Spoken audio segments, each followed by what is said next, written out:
नमस्कार, आपण पाहत आहात ज्वालादीप न्यूज. यवतमाळ जिल्ह्यातील राळेगाव येथून एक महत्त्वाची बातमी समोर येते आहे.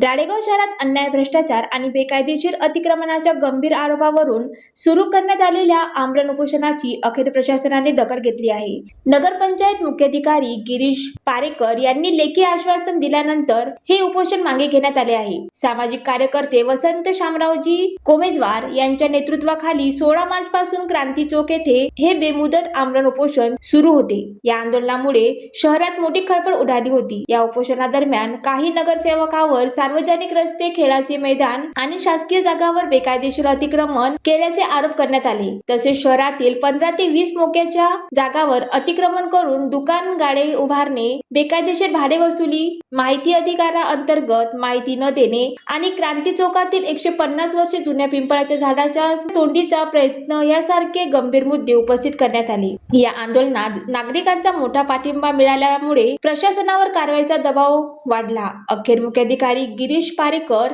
यांनी सर्व आरोपांची सखोल चौकशी करून योग्य ती कारवाई करण्याचे लेखी आश्वासन दिले. त्यानंतर उपोषणकर्त्यांनी लिंबू सरबत पिऊन आंदोलन मागे घेतले. मात्र दिलेली आश्वासने प्रत्यक्षात पूर्ण झाली नाही तर आणखी तीव्र आंदोलन छेडण्यात येईल असा इशाराही देण्यात आला आहे. या संपूर्ण प्रकरणामुळे राळेगावातील कथित गैरप्रकार पुन्हा एकदा चर्चेत आले असून आता प्रशासन प्रत्यक्षात काय कारवाई करते याकडे सर्वांचे लक्ष लागले आहे. नरेश राऊत, ज्वालादीप न्यूज, यवतमाळ.